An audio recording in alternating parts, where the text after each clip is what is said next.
When Dad died, my stepmother thought she'd finally won. 5 years of no contact, and suddenly I wasn't family enough to attend the will reading. But Dad was always 3 steps ahead.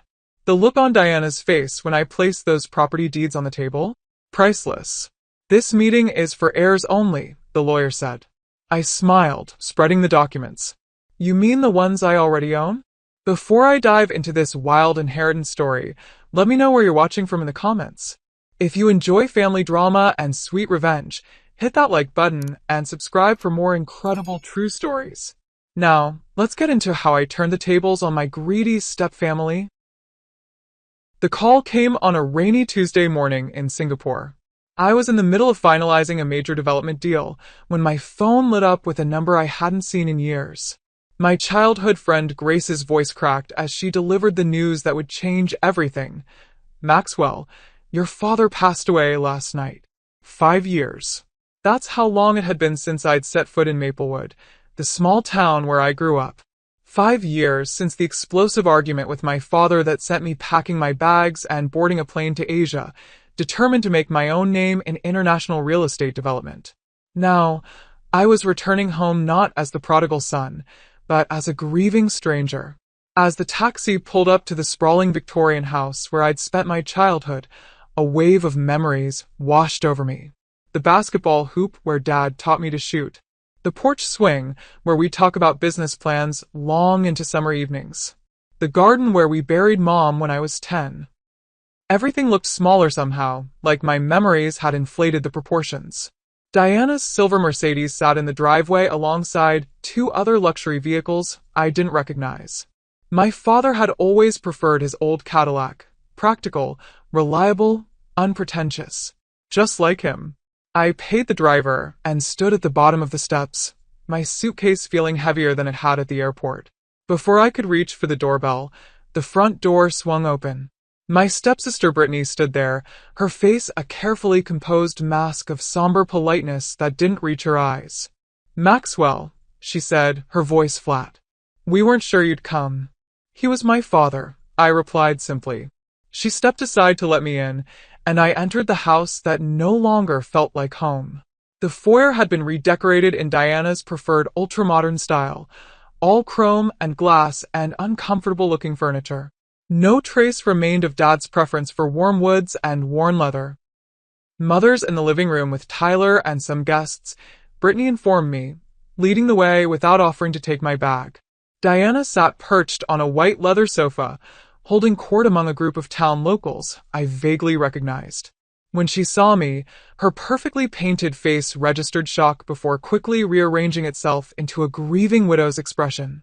"Maxwell," she said, rising to air-kiss my cheek. "What a surprise.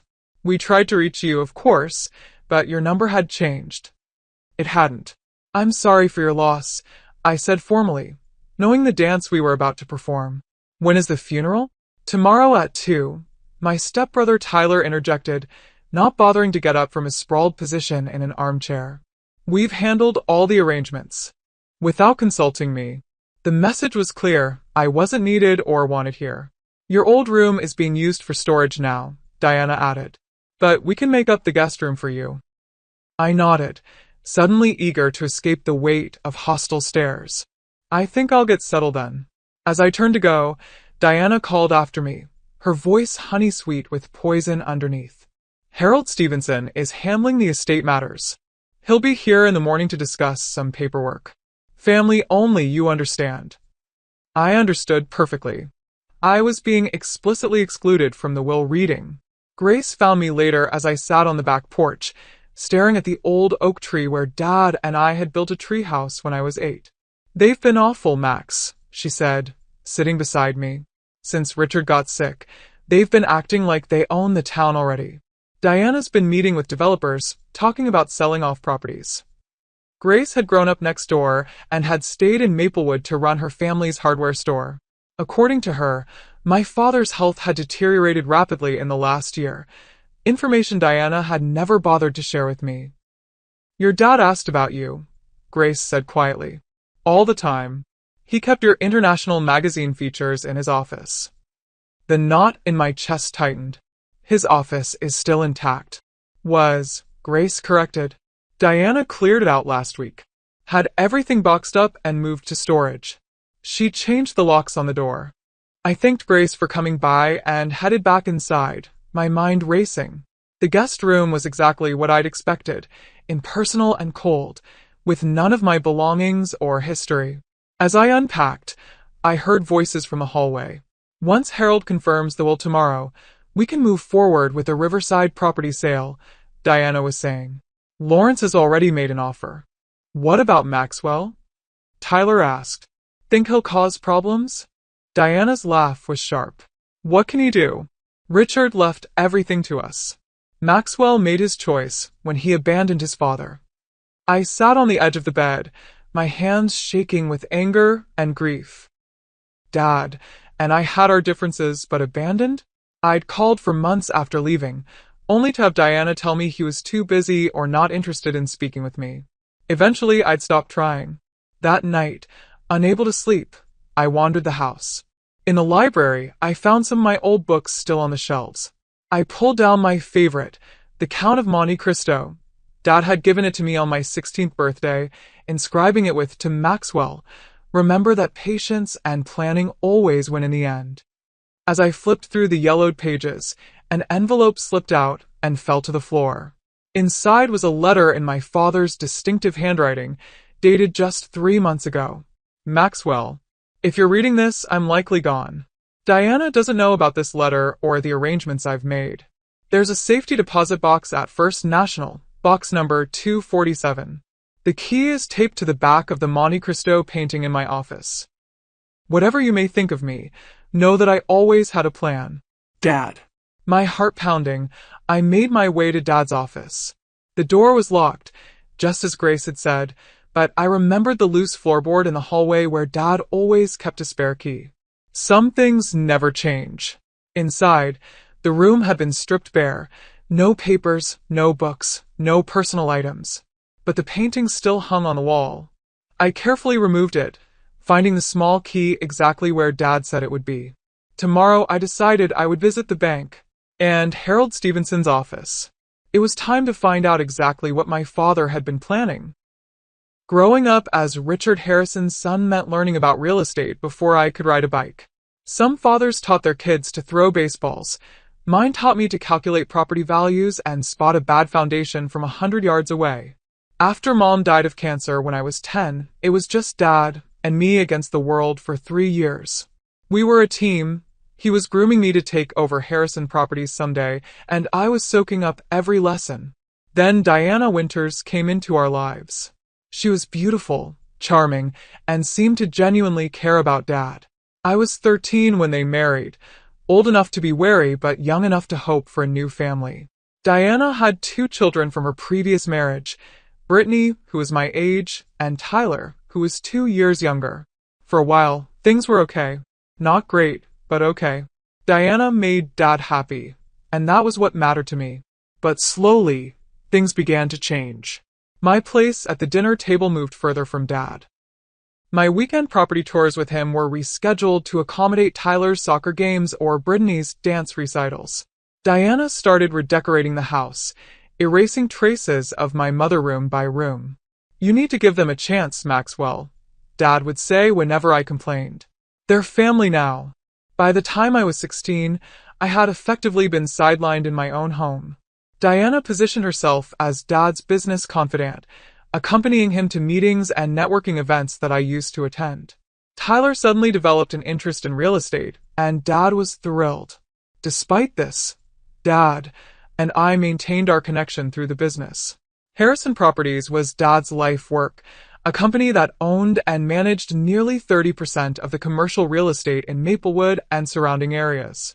What had started as a single apartment building purchase when my parents first married had grown into an empire worth millions. "Property is permanence, Maxwell," Dad often said. "Money comes and goes, but land and buildings, they're tangible. They last." I took those words to heart, studying business and real estate in college while working summers at Harrison Properties.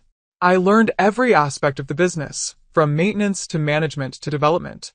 By the time I graduated, I was ready to step into a leadership role. That's when everything fell apart. Dad had been planning a major development, a mixed-use riverfront project that would revitalize Maplewood's downtown. We had spent months on the plans together. But when I returned from a trip researching similar developments in other cities, I discovered that significant changes had been made without my input. Diana and I thought a more upscale approach would yield better returns, Dad explained when I confronted him.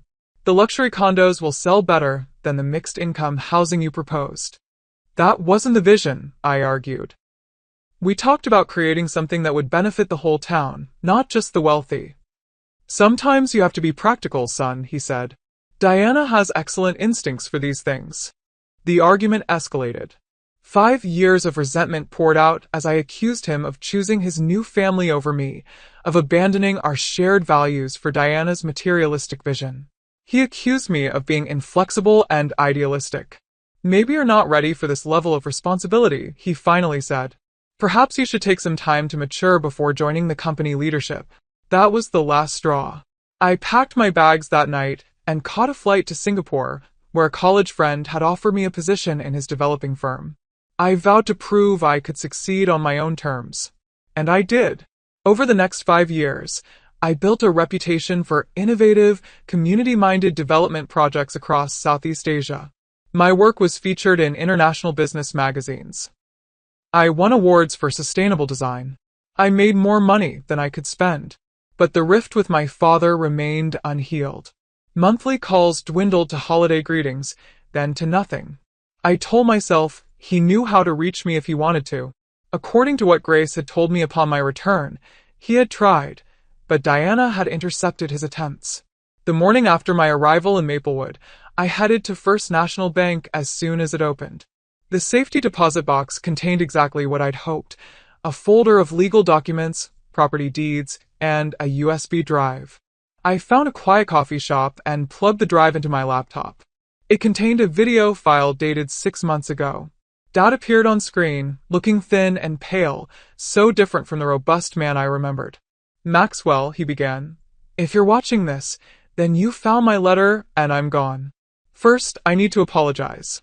I let Diana come between us, and that's my greatest regret. But I want you to know I never stopped planning for your future. He explained that over the past 3 years, he had been quietly transferring ownership of key Harrison Properties assets directly to me. The Riverside development lands, the downtown commercial block, the apartment complexes on Maple Street. All had been legally signed over to me through a series of trusts and transfers designed to minimize tax implications. Diana doesn't know, he continued. After your argument, I realized she had more influence over me than was healthy. I saw how she was positioning Tyler to take over, despite his lack of experience or genuine interest. I couldn't let everything I built, everything I wanted for you, be squandered. My father had been diagnosed with pancreatic cancer 2 years ago. Given a limited time, he had set his affairs in order, working with his old friend and business partner Franklin Ross to ensure his legacy would be protected. The will reading will be difficult, Dad warned in the video. Diana expects to control everything. The official will leave her the house and some accounts, enough to maintain her lifestyle. But the bulk of the business assets are already yours. Franklin has all the details. The video ended with my father looking directly into the camera. I'm proud of what you've accomplished, son. Now come home and finish what we started together. I sat in stunned silence, tears streaming down my face as the screen went dark. All this time, Dad had been protecting me, protecting our shared vision. And I hadn't been there for him when he needed me most. After composing myself, I called Franklin Ross and arranged to meet him at his office. The gruff older man had been my father's friend since college and had always treated me kindly. When I arrived, he greeted me with a bear hug. About time you showed up, he said. Your dad was worried you wouldn't come back even after he was gone. Franklin confirmed everything in the video. Dad had legally transferred ownership of the most valuable Harrison properties to me through a variety of means, some as gifts, others through sales at nominal prices, all perfectly legal and binding. Diana's going to be furious, Franklin warned. She's been making plans based on controlling those assets. She's already in talks with Lawrence Blackwood about selling the Riverside property. Lawrence Blackwood was Dad's longtime business rival, a developer known for cheaply built, overpriced properties. The thought of his hands on my father's carefully assembled portfolio made my blood boil. "What about the will reading?" I asked. Franklin's expression darkened. "Harold Stevenson has been Diana's puppet for years. Your dad kept him as the family attorney to avoid suspicion, but he didn't trust him with the real plan. Harold scheduled the reading for this afternoon, and Diana's made it clear you're not welcome." I fingered the property deeds in my briefcase. "Oh, I think I'll attend anyway." Franklin's smile was wolfish. "Richard would have loved this. He always said you had his flair for the dramatic moment." As I left his office, I felt my father's presence more strongly than I had since returning to Maplewood. He had entrusted me with his legacy, and I wouldn't let him down. Diana and her children were about to learn that they had underestimated both Harrison men. Margaret Wilson had been my father's executive assistant for 20 years. She knew everything about Harrison Properties and everyone in Maplewood. When I walked into the company headquarters that morning, her face lit up with genuine pleasure. "Maxwell Harrison," she said, rising from her desk to embrace me. "I was hoping you'd come." The offices had changed, sleeker, colder, with Diana's influence evident in the decor. But Margaret's domain remained a comforting throwback, with its orderly filing cabinets and family photos, including, I noticed with a pang, several of me that Dad must have kept her supplied with over the years.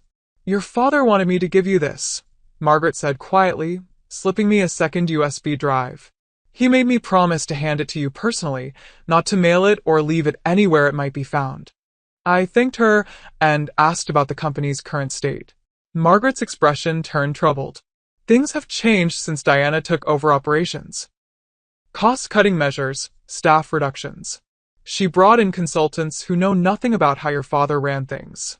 And Tyler." She lowered her voice. "Tyler has been given a VP title, but he rarely shows up, and when he does, he makes decisions that undo years of careful work." I asked about specific projects and properties, carefully not revealing what I already knew from the documents and my meeting with Franklin. Margaret's answers confirmed my suspicions. Diana had been systematically preparing to dismantle my father's carefully built empire for quick profits. "The Riverside development has been completely redesigned," Margaret said. "Your father's vision for a community space with affordable housing has been replaced with luxury condos and high-end retail. Lawrence Blackwood's company is set to take over construction next month." Before leaving, I asked to see my father's office. Margaret hesitated. "Diana had it cleared out last week. Said she needed the space for the new marketing team." "I'd still like to see it." The room that had once been filled with my father's presence, his books, his maps, his collection of local historical photographs, was now an empty shell. Standing there, I felt a renewed sense of purpose. This wasn't just about claiming my inheritance. It was about honoring my father's vision for Maplewood. I found a quiet corner in a nearby park to view the contents of the second USB drive. This one contained more videos. My father walking through various properties, explaining their significance and his hopes for their future. He'd recorded these private messages over the last year of his life, creating a detailed blueprint of his vision. "The Riverside project is the most important," he said in one recording, standing on the vacant waterfront property that had been the subject of our final argument. "This could transform Maplewood, create housing and opportunities for everyone, not just the wealthy. Diana doesn't understand that a town needs economic diversity to thrive. I've transferred this property to you because I know you'll do right by it." In another video, he sat in his office, looking tired but determined. "I've been watching your work in Asia, Maxwell. The sustainable housing development in Malaysia, the mixed-use project in Vietnam. You've taken what I taught you and improved on it. You were right about the direction we should have gone." I was too easily swayed by Diana's focus on luxury and status. By the time I finished watching all the videos, I had a complete understanding of not just what my father had transferred to me, but why. He had protected his most meaningful projects from Diana's influence, ensuring they would be developed according to his original vision, the vision we had once shared. My next stop was to meet with James Patterson, the accountant who had handled my father's personal finances for decades. James greeted me warmly but cautiously in his small downtown office. "I've been expecting you," he said, closing the door firmly behind me. "Your father left instructions that I should assist you once you returned." James explained the complex financial arrangements my father had created. Not only had he transferred property ownership, but he had also established a separate business entity, Harrison Legacy Holdings, with me as the sole owner. "The structure is quite elegant," James explained, showing me flowcharts and balance sheets. "On paper, Diana believes she's inheriting control of Harrison Properties, but the company is now essentially a shell. The valuable assets have been moved to Harrison Legacy Holdings over the past 3 years through a series of perfectly legal transactions." "Did Dad leave Diana with nothing?" I asked, feeling a twinge of concern despite everything. James shook his head. He was fair. The family home is hers. There are investment accounts with substantial balances. She'll receive ongoing income from some of the commercial properties. She won't be destitute by any means, just not in control of the empire she thought she was getting. I spent the rest of the morning reviewing documents and making calls to verify my legal standing. By noon, I was confident in my position. The property deeds were valid. The business transfers were properly filed. My father had methodically ensured that his wishes would be carried out, regardless of what his official will might say. As I prepared for the will reading scheduled for 2 p.m., I felt both nervous and resolute. Diana and her children had spent years pushing me out of my father's life, thinking they had secured their future by doing so. They had no idea what was coming. I dressed carefully in my best suit, charcoal gray, with a subtle blue tie that had been a gift from my father years ago. In my briefcase, I organized the key documents I might need: property deeds, business registration papers, transfer records, evidence of my father's true intentions. Before heading to Harold Stevenson's law office, I made one last call to Grace. She had been my closest confidant since my return, and I valued her insight into how to handle the confrontation ahead. "Diana's been telling everyone you abandon your father and don't deserve anything," Grace warned me. "She's been playing the devoted wife role to perfection. Be prepared for theatrics." "I'm not looking to humiliate her," I said. "I just want to honor Dad's wishes." Grace's silence spoke volumes. "Okay," I amended. "Maybe I want to humiliate her a little." Grace laughed. "She deserves it. Your dad wasn't happy these last few years, Max. He missed you. Whatever happens today, remember that he wanted you to come home and take your rightful place." With those words bolstering my courage, I headed to Harold Stevenson's office, ready to face the family that had tried to erase me from my father's legacy. Harold Stevenson's law office occupied the entire top floor of one of Maplewood's few high-rise buildings, a modest 4-story structure in the center of town. My father had actually owned the building, though I wondered if Harold knew that ownership had transferred to me 6 months ago. I arrived 5 minutes before the scheduled time, taking a moment in the lobby to center myself. This confrontation had been years in the making, though neither Diana nor her children realized it yet. The receptionist looked startled when I gave my name. "Oh, Mr. Harrison. Let me check with Mr. Stevenson." She disappeared down the hallway, returning moments later with a flustered-looking Harold. Harold Stevenson had been my father's attorney for 20 years. He drafted my first will when I turned 18, had handled the paperwork when I bought my first investment property at 21. Yet now he regarded me like a stranger, worse, an intruder.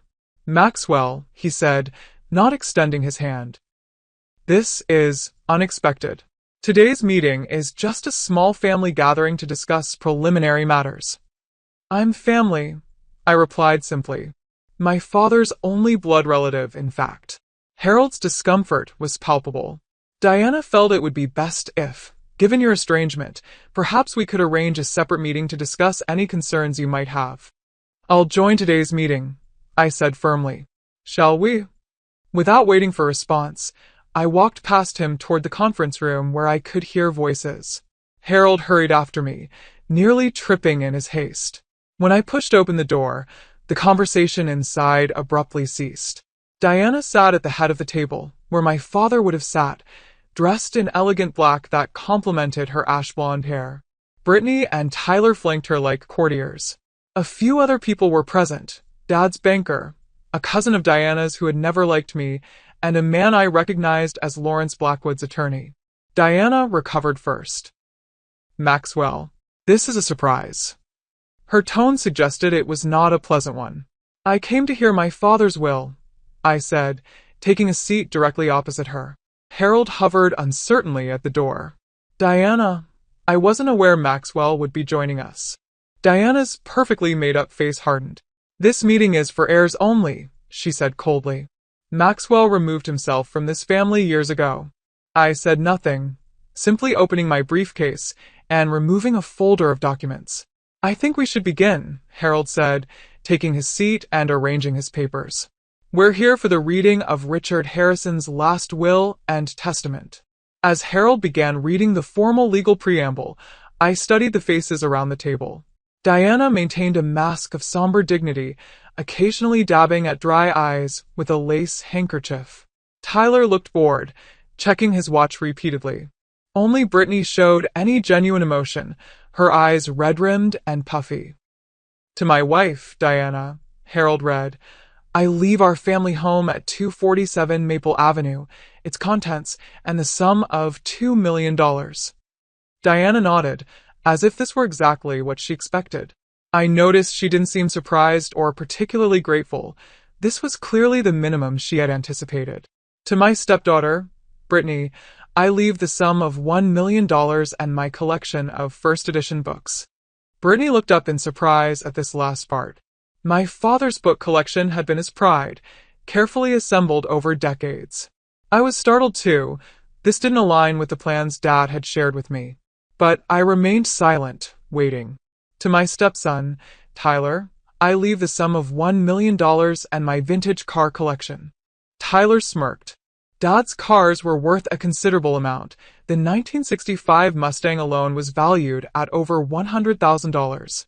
"As to my business interests," Harold continued, "Harrison Properties and all associated assets, I leave to—" Diana straightened, a triumphant gleam in her eye. "My son, Maxwell Harrison." The room went deathly quiet. Then Diana laughed, a sharp, disbelieving sound. "That's impossible," she said. "Richard changed his will 2 years ago. I was there." Harold looked profoundly uncomfortable. "There was a codicil filed 6 months ago," he admitted. It reversed the previous changes." Diana's face flushed with anger. "You never mentioned this." "I wasn't aware of it until yesterday," Harold said weakly. "It was filed with the court directly by Richard. I received the official copy yesterday afternoon." "It doesn't matter," Diana said dismissively. "Harrison Properties' assets are what matter, and I've been running the company for the past year. The board will never accept Maxwell's leadership after he abandoned his responsibilities." This was the moment I'd been waiting for. I placed the property deeds on the table, sliding them toward the center, where everyone could see. "These are the deeds to the Riverside development property, the downtown commercial block, the Maple Street apartments, and 12 other key properties," I said calmly. "You'll notice they're all in my name. Have been for some time." Diana snatched up the papers, her hands shaking as she flipped through them. "These must be forgeries." "They're not," I said. "Dad transferred ownership to me legally over the past 3 years. You can verify with the county recorder's office."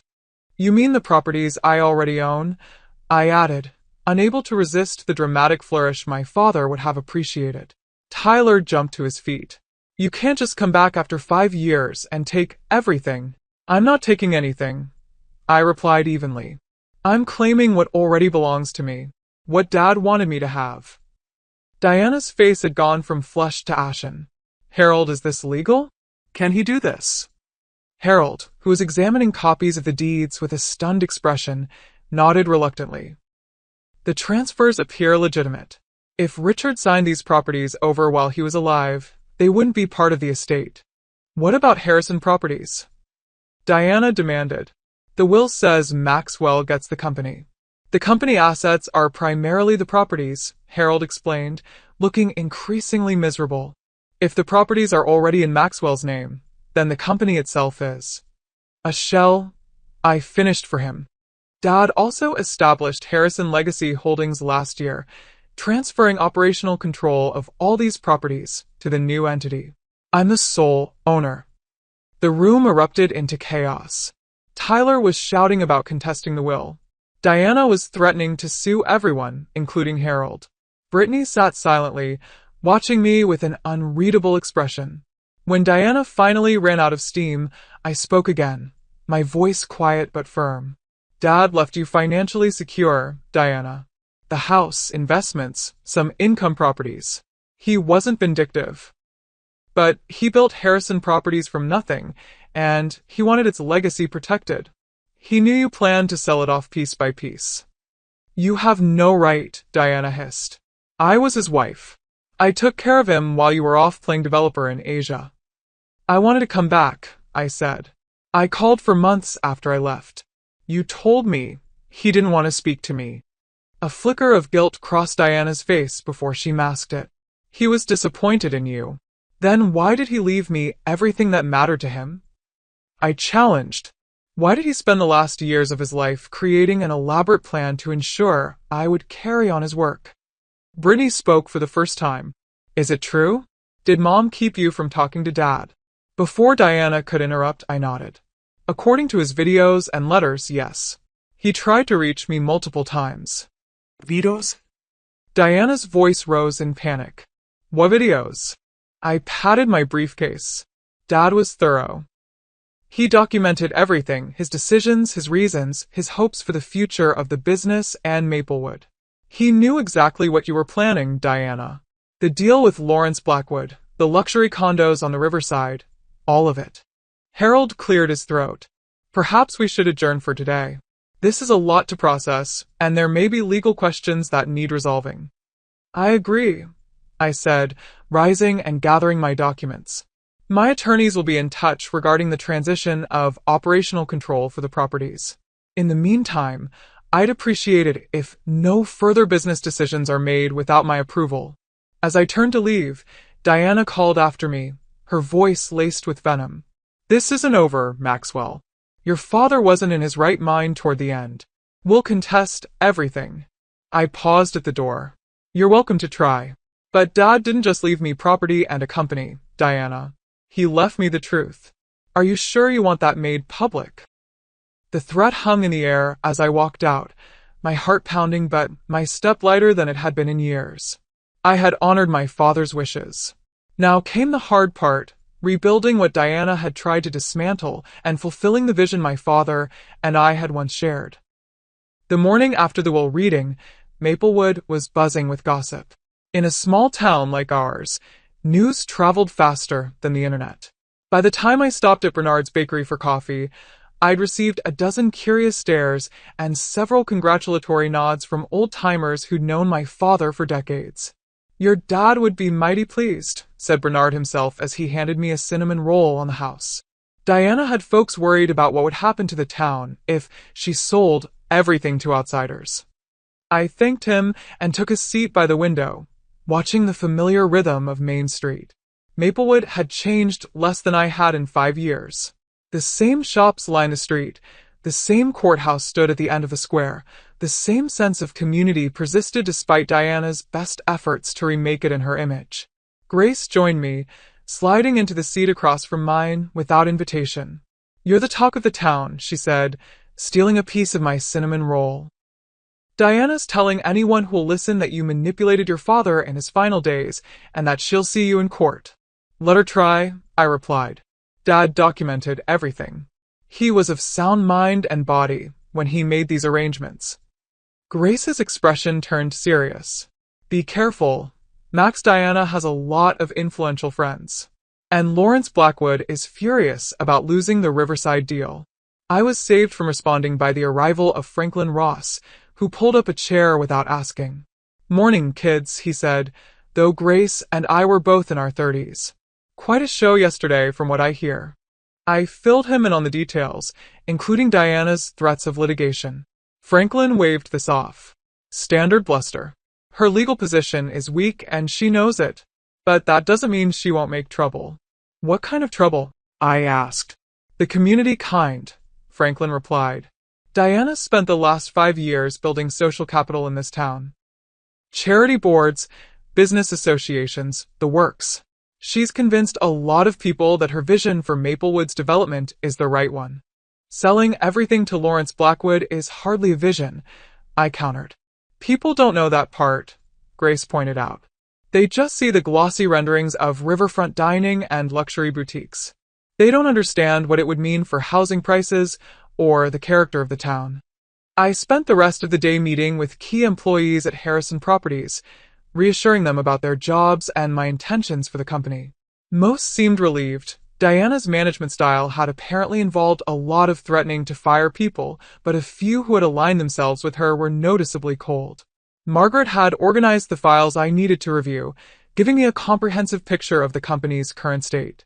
It wasn't pretty. Cash reserves had been depleted. Maintenance on properties had been deferred. Several valuable parcels of land had been prepared for quick sales at below-market rates. She was stripping the company for parts, Margaret said bluntly. If you hadn't come back when you did. The implications were clear. A few more months, and Diana might have done irreparable damage to my father's legacy. That evening, I returned to the house, Diana's house now legally, though I was still staying in the guest room until I found more permanent accommodations. The atmosphere was glacial. Diana had retreated to the master suite, emerging only to glare at me when our paths crossed in the hallway. Tyler was openly hostile, slamming doors and muttering threats under his breath. But it was Brittany who surprised me, knocking tentatively on my door after dinner. "Can we talk?" she asked, looking uncomfortable but determined. I invited her in, curious about what she wanted. Brittany and I had never been close. She had followed her mother's lead in freezing me out of family activities from the beginning, but we had never been outright enemies either. She perched awkwardly on the edge of a chair. "I wanted to apologize," she said after a moment of silence, "for how things went with Richard." I raised an eyebrow at her use of his name rather than Dad. "He was always your dad more than ours," she acknowledged. Tyler pretended to be interested in the business, but it was all an act. He just wanted the money and status. "And you?" I asked. Brittany sighed. "I just wanted a family. When Mom married Richard, I thought we'd all become one big happy unit. But she was always pushing, positioning Tyler and excluding you. It made me uncomfortable, but I didn't know how to stop it." Her confession seemed genuine, but I remained wary. "Why are you telling me this now?" "Because I found something," she said, pulling a small notebook from her pocket. After the will reading, I was curious about what Dad, Richard, was really thinking. So I went through some of his things that Mom had packed away. She handed me the notebook. It was my father's journal from the past year, filled with his thoughts about the business, his illness, and his family, including his regrets about our estrangement and his growing concerns about Diana's influence. "He wasn't happy," Brittany said quietly. "He missed you. And he was starting to see through Mom's manipulations." I flipped through the pages, recognizing my father's handwriting and his characteristic blunt assessments. There were detailed notes about Diana's meetings with Lawrence Blackwood, her efforts to isolate Richard from old friends, her pressure to change his will. "Does your mother know you have this?" I asked. Brittany shook her head. "She'd be furious. But I thought you should have it. It confirms what you said about Dad wanting you to come home and take over." I studied her face, looking for signs of deception. "Why show me this? You're basically giving me ammunition against your mother." "Because it's the right thing to do," she said simply. "And because I want to stay in Maplewood. I love this town. I don't want to see it destroyed by Mom's schemes or by a family war." Before I could respond, shouting erupted from downstairs. We hurried down to find Tyler and Diana in a heated argument with an unfamiliar woman who bore a striking resemblance to my father. "You have no right to be here," Diana was saying, her voice shrill. "Richard never acknowledged you." The woman noticed me on the stairs, and her expression changed.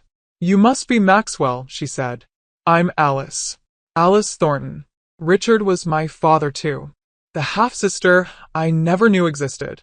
Another bombshell in a week full of them. That's a lie, Diana snapped. Some desperate ploy for money. Alice shook her head. I don't want money. Richard and I had a relationship for years, private at my request. I just came to pay my respects and meet my brother. She extended a hand toward me, her eyes, so like my father's, cautious but hopeful. I took it, feeling another piece of the puzzle that was Richard Harrison's life fall into place. It seems we have a lot to talk about. Diana made a sound of disgust. I won't stand here and watch this farce. Come on, Tyler. She stormed out, Tyler trailing behind her. Brittany hesitated, then quietly slipped away, leaving me alone with a sister I never knew I had. Alice smiled tentatively. This isn't how I imagined our first meeting. Nothing about this week has gone as imagined. I replied with a rueful laugh. But I'd like to hear about you and your relationship with Dad, if you're willing to share. We moved to the living room, and Alice began telling me about her mother's brief relationship with my father before he met my mother, how she had discovered her paternity as an adult, and how Dad had welcomed her into his life, quietly, respecting her wishes for privacy. He talked about you all the time, she said. He was so proud of what you were accomplishing in Asia, even while he missed you terribly. As Alice spoke, I felt both grief and gratitude washing over me. Grief for the years lost with my father, and gratitude that he had found ways to protect his legacy despite Diana's interference. The road ahead would be challenging, with Diana's threatened lawsuits and the community divisions Franklin had warned about, but I was more determined than ever to honor my father's vision for Harrison Properties and for Maplewood itself. Later that night, as I pored over company documents in the guest room, my phone buzzed with a text from an unknown number. It was Lawrence Blackwood. We need to talk. This isn't over. I stared at the message, understanding that the battle for my father's legacy and Maplewood's future was just beginning. The weeks following the will reading were a whirlwind of activity. I officially took control of Harrison Properties, working with Margaret to assess the damage Diana had done and develop a recovery plan. The employees largely rallied around me, relieved to have clear leadership again after months of Diana's chaotic management. Your father would be proud, Margaret told me as we reviewed the updated business plan. This is exactly the steady hand the company needs. Not everyone was pleased with my return. Several board members who had aligned themselves with Diana resigned in protest. Lawrence Blackwood launched a public relations campaign suggesting that an absentee heir couldn't possibly understand Maplewood's needs the way his development company could. The most surprising development came from Diana herself. After weeks of threats and posturing, she unexpectedly requested a meeting at her attorney's office. Be careful, Franklin warned when I told him about it. Diana doesn't make conciliatory gestures unless she has an angle. I agreed to meet her, curious about what she could possibly offer that would interest me. Grace insisted on accompanying me as moral support, waiting in the lobby while I faced Diana and her attorney. Diana looked immaculate as always, but there was a brittleness to her perfect appearance that hadn't been there before. The stress of the past month had taken a toll. I want to propose a settlement, she said without preamble, to avoid costly litigation and public spectacle. Her attorney, a sharp-faced woman I didn't recognize, placed a document on the table between us. Mrs. Harrison is willing to withdraw all claims against the estate and property transfers in exchange for operational control of the Riverside Development Project. I nearly laughed out loud. The most valuable property in the portfolio? That's not a settlement. That's a heist. It was my idea, Diana insisted. I worked with Richard on the plans for years. That project is my vision. It was Dad's vision long before you came into the picture, I corrected her. And it wasn't luxury condos and boutiques. It was affordable housing, community spaces, local businesses. Diana's facade cracked slightly. Maplewood needs to evolve, Maxwell. The old way of doing things is dying. Richard understood that toward the end. Did he? I asked, pulling out my phone and playing one of Dad's videos. The one where he explicitly stated that Diana didn't understand his true vision for the Riverside property. Diana's face flushed with anger. He was sick, confused.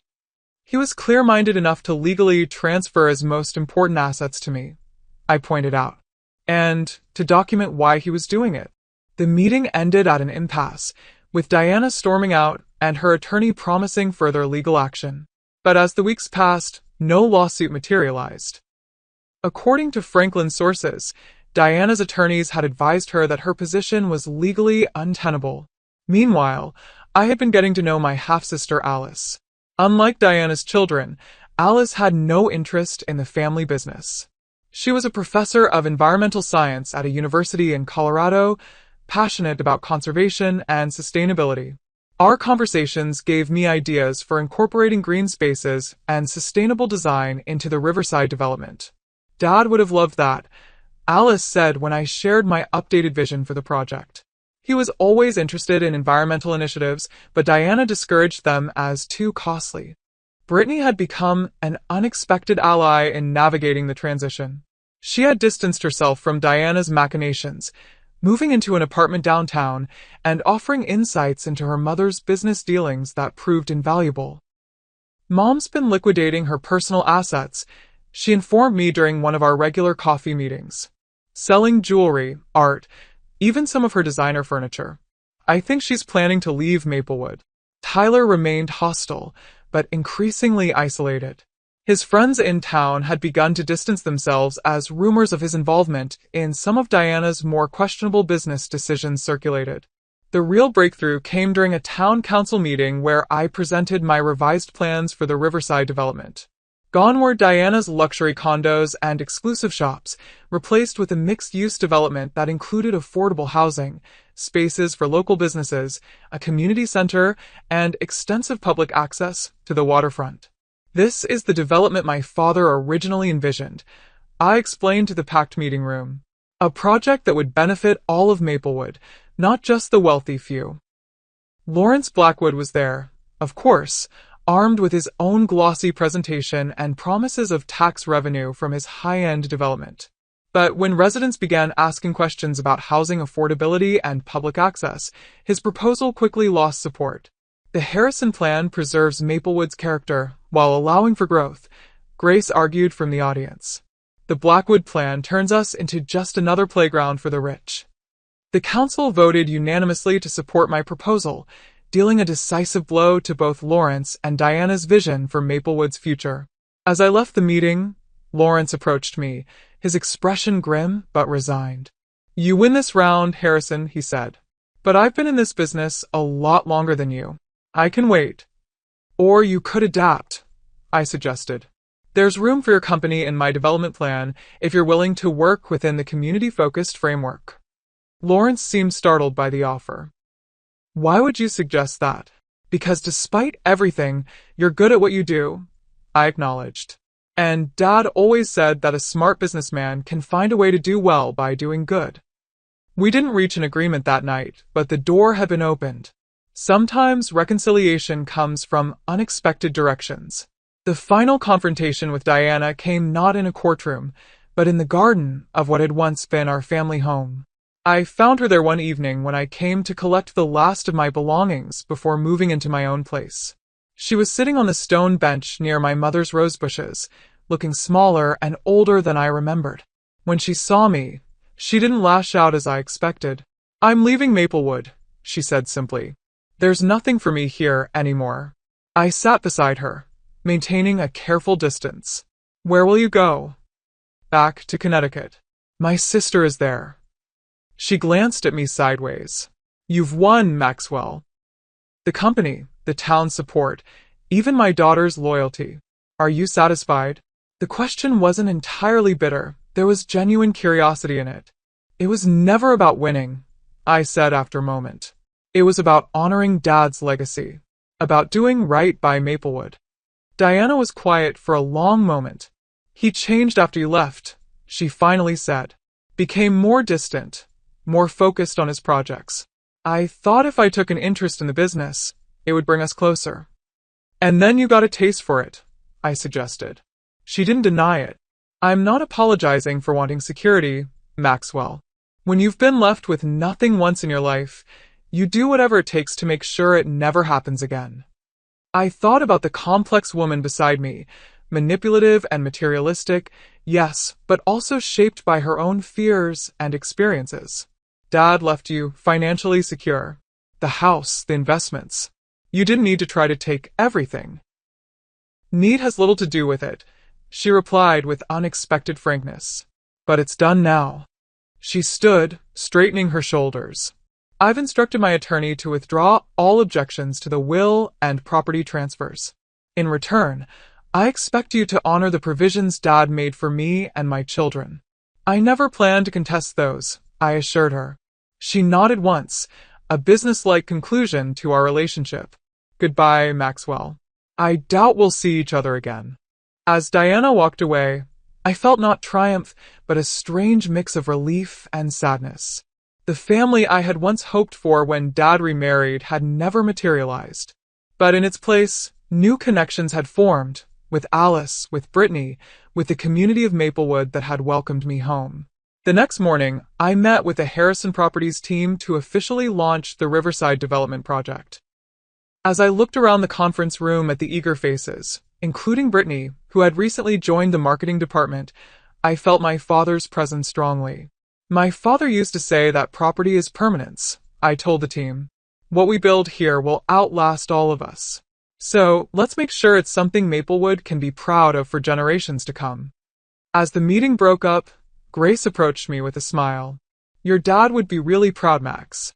I nodded, feeling at peace for the first time since returning to Maplewood. I think he would. And I think this is just the beginning. 1 year after my return to Maplewood, I stood on the newly constructed observation deck overlooking the Riverside development. What had once been vacant land was now a bustling construction site, with the first phase of buildings already taking shape. Mixed-income housing units flanked a central green space, while the foundations for the community center and local business incubator were being laid closer to the water. Quite a view, said Franklin, joining me at the railing. Richard would have loved this. I nodded, thinking of my father's vision for this property and how close it had come to becoming something entirely different. I wish he could see it. He can, Franklin said simply, pointing to a bronze plaque we had installed at the entrance to the development.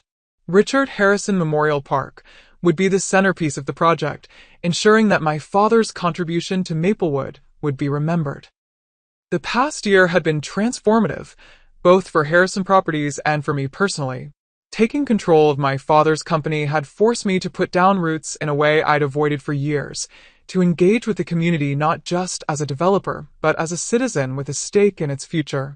The scholarship committee approved all 15 applications, Alice informed me, consulting her tablet as she approached. My half-sister had moved to Maplewood 6 months ago to help establish the Richard Harrison Foundation, which provided educational opportunities for local students interested in sustainable development and community planning. Perfect, I replied. And the internship program? Launches next month. We've got partnerships with 3 colleges already. Alice had become an integral part of my life, bridging the gap between my past and present.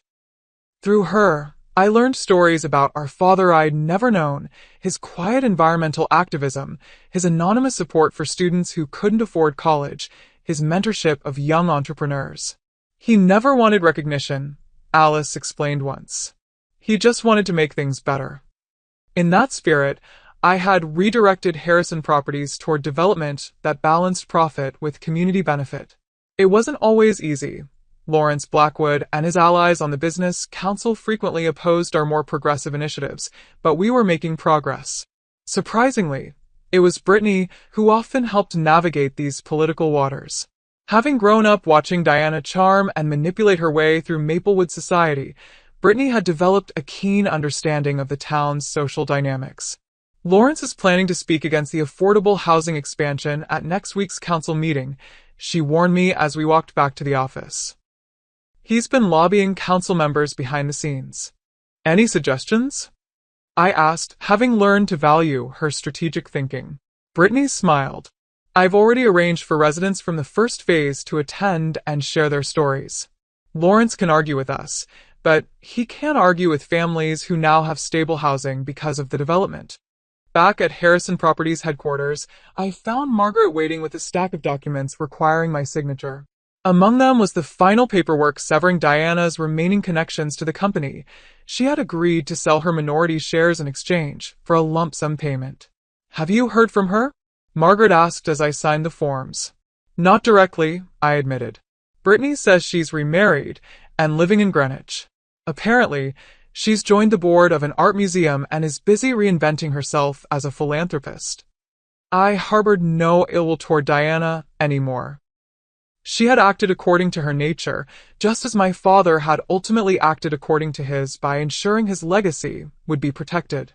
The Richard Harrison I had come to know through his videos, journals, and the stories others shared was more complex than the father I thought I knew, more strategic, more farsighted, more forgiving of human weakness. "You've got dinner with Grace at 7, Margaret reminded me as I handed back the signed documents. "And don't forget, the Historical Society wants an answer about the old mill property by tomorrow." I thanked her and headed to my office, my father's old office, which I'd restored to something resembling its former state, with the addition of my own touches. The Monte Cristo painting hung in its original place, though the hidden key was long gone. Photographs lined the shelves, not just of me and Dad, but now including Alice, Brittany, Grace, and other important people in my life. The most meaningful addition was a simple framed note that had been among my father's personal effects. "Property is permanence, but legacy is in people. R.H." I'd made peace with Tyler as well, in a manner of speaking. After several months of hostility, he had finally approached me with a business proposition. He wanted to open a high-end restaurant in one of the Harrison Properties buildings downtown. Against Margaret's advice, I had agreed, offering favorable lease terms. "He'll mess it up," Margaret predicted darkly. "He has no work ethic." But surprisingly, Tyler's restaurant had become a success. He had found his passion in the culinary world, something Diana had apparently always discouraged as beneath their social status. While we would never be close, we had reached a civil understanding. As the sun began to set over the river, I made a final call to check on the status of the memorial scholarship named for my mother. This had been one of my first initiatives upon taking control of the company, creating a fund for young women pursuing careers in architecture, my mother's unfulfilled dream. The first recipients graduate next spring, the program administrator informed me. They're already asking about internship opportunities with Harrison Properties. After hanging up, I took a moment to reflect on how far I'd come since that rainy day in Singapore when I'd received the news of my father's death. I had returned to Maplewood angry and hurt, focused on claiming what was rightfully mine. Somewhere along the way, that mission had transformed into something larger, honoring not just my inheritance, but the responsibility that came with it. The confrontation at the will reading, my dramatic moment of placing the property deeds on the table, now seemed like a lifetime ago. It had been satisfying, yes, but the real satisfaction came from what followed. The relationships rebuilt, the community strengthened, the legacy secured. Grace was waiting for me at our favorite restaurant, her smile warming as I approached. Our friendship had deepened over the past year, gradually evolving into something more. She had been my anchor through the tumultuous transition, my guide to the Maplewood that had evolved during my absence, and eventually my partner in both business and life. "The riverside lookout is spectacular," I told her as we settled at our table. "You should see the sunset from up there." "Show me after dinner?" she suggested. I nodded, already planning to bring champagne. The ring I'd purchased last week was burning a hole in my pocket, waiting for the perfect moment. As we enjoyed our meal, I found myself thinking about the journey that had brought me here. The inheritance I had fought for had turned out to be so much more than property deeds and business assets. It was a chance to reconcile with my past, to forge new connections, to build something meaningful on the foundation my father had created. The real estate deeds I had dramatically presented at the will reading had been important.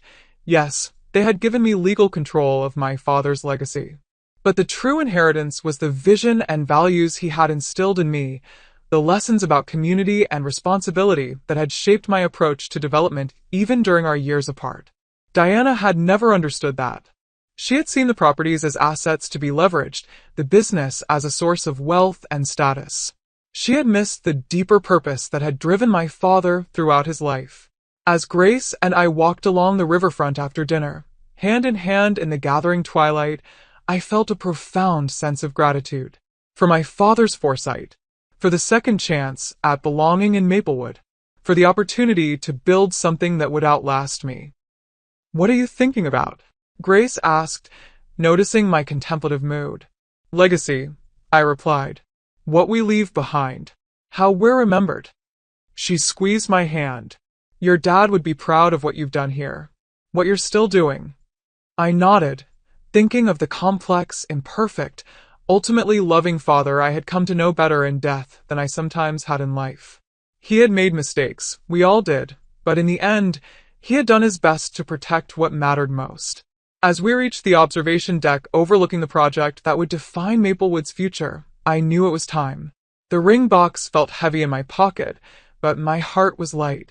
Whatever came next, I was exactly where I was meant to be, building on my father's legacy while creating my own. What about you? Have you ever had to stand up for what was rightfully yours against people who tried to take advantage? Or have you experienced a moment where you had to choose between justice and reconciliation? I'd love to hear your stories in the comments below. Don't forget to like this video if you enjoyed this story of inheritance drama and family redemption, and subscribe for more true stories that will make you think about legacy, family, and what truly matters in life. Thank you for watching, and remember, sometimes the most valuable inheritance isn't property or money, but the values and vision passed down through generations.